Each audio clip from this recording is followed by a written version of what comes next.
देखिए, मैं आगे जिक्र कर रहा था कि डोगरा सदर सभा इस डुगर प्रदेश के और जम्मू कश्मीर के जितने भी मुद्दे हैं, इम्पॉर्टेंट मुद्दे हैं, उनको लेकर अपनी आवाज़ उठाती रहती है। और आज एक बहुत ही इम्पॉर्टेंट विषय पर मैं आपके सामने बात करने जा रहा हूँ। आप सबको पता होगा, क्योंकि आप दिन दौड़ लगाते हैं, हर जहाँ भी कोई इशू होता है जाते हैं, दिन आपने देखा होगा। मुबारक मंडी सबसे बड़ा हेरिटेज डुगर प्रदेश का इस रियासत, इस वाहिद रियासत की हिस्ट्री है। उसके बारे में ज़्यादा मैंने कुछ नहीं किया।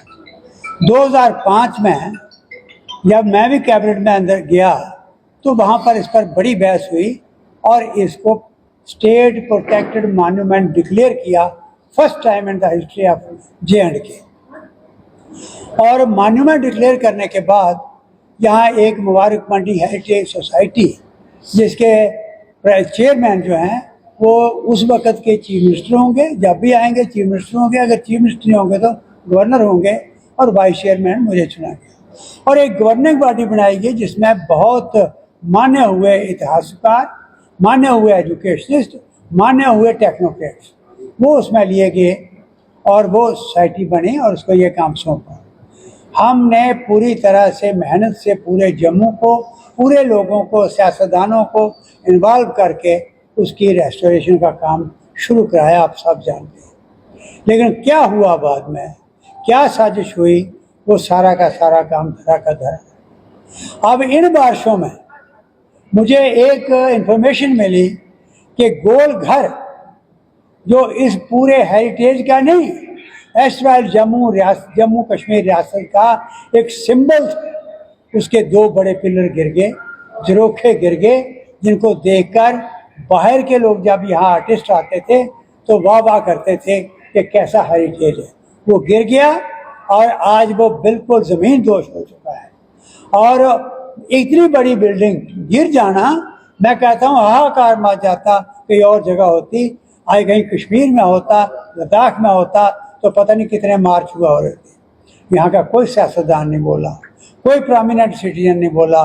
डोगरा सदर सभा की तरफ से हम दौड़ रहे हैं, जा रहे हैं। और तीसरी बात, आपके थ्रू मीडिया हमें पता लगा कि यहाँ से आर्काइव रिपोजिटरी में से बहुत इम्पॉर्टेंट डॉक्यूमेंट, कैसे ये रियासत बनी, कैसे इस रियासत का भाईचारा बना, कैसे गुलदस्ता बना, और कैसे यहाँ रिफॉर्म्स हुई, वो और कैसे कैंपेन्स हुई हमारे योद्धाओं की, कितने लोग शहीद हुए, वो डॉक्यूमेंट्स जो आर्काइव्स के अंदर हैं, उनमें से काफ़ी तादाद में डॉक्यूमेंट्स लद्दाख ले जाए जा रहे हैं। लद्दाख वहाँ पर अब एक ऐसा म्यूज़ियम, ऐसी जगह बना रहे हैं, इसमें कोई शक नहीं, बन गई है बिल्डिंग, अच्छी बात है, हम उनके हक में हैं। लेकिन यहाँ की जनरेशन क्या देखेगी, उनके बुजुर्गों ने क्या किया रियासत के लिए, एक लफ्ज़ नहीं किसी मुंह से निकला, कोई सियासतदान नहीं बोला। डोगरा सदर सभा को फिर मैदान में आना पड़ा, ये दिखाने के लिए कि चौकीदार होने के नाते कम से कम हम सियासतदान नहीं, चौकीदार होने के नाते हम आवाज़ देकर कहें कि उठो जागो, चोरी हो रही है, वो चोरी यहाँ हो रही है। और हमने मांग की है कि अगर वहाँ चाहिए, क्योंकि वो हमारा हिस्सा है लद्दाख, तो वहाँ पर फोटोस्टेट कापियाँ ले जाओ, ओरिजिनल डॉक्यूमेंट्स क्यों लेते हो। क्या किया है आपके थ्रू, हम सारी जनता को, सारे सियासतदानों को, सारे वोटरों को ये कहना चाहते हैं कि काइंडली इनसे पूछो कि ये विरासत क्यों ख़त्म हो रही है। हम बिल्कुल ख़त्म हो रहे हैं, यहाँ पर कुछ नहीं। अब बाबा अमरनाथ की यहाँ यात्रा होती है, अभी अभी हमारे साथी कह रहे थे कि यहाँ से बंद करके उनको ले जाते हैं, जहाँ तक जम्मू सूबा की हद है वहाँ तक उनको बाहर नहीं निकलने देते, चाहे पत्नीटाप हो, बाकी स्पॉट्स हों, वो बाहर देख ही नहीं सकते। काजीकुंड के आगे जाकर हर जगह जा रहे हैं, लाल चौक में घूम रहे हैं, रश हो रहा है, तो इसको बिल्कुल ब्लॉक कर दिया आपने जम्मू सूबे को।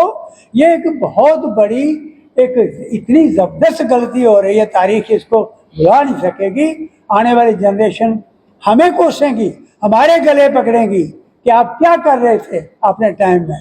इसलिए मैं आज आपके माध्यम से ये एक सियासतदान तक एक एक वोटर तक बात पहुंचाना चाहता हूं कि डोगरा सदर सभा की तरफ से हम तड़प रहे हैं, बचा लो इसको। ये जम्मू सूबे में ना टूरिस्ट स्पॉट रहेंगे, ना यहाँ की झीलें रहेंगी।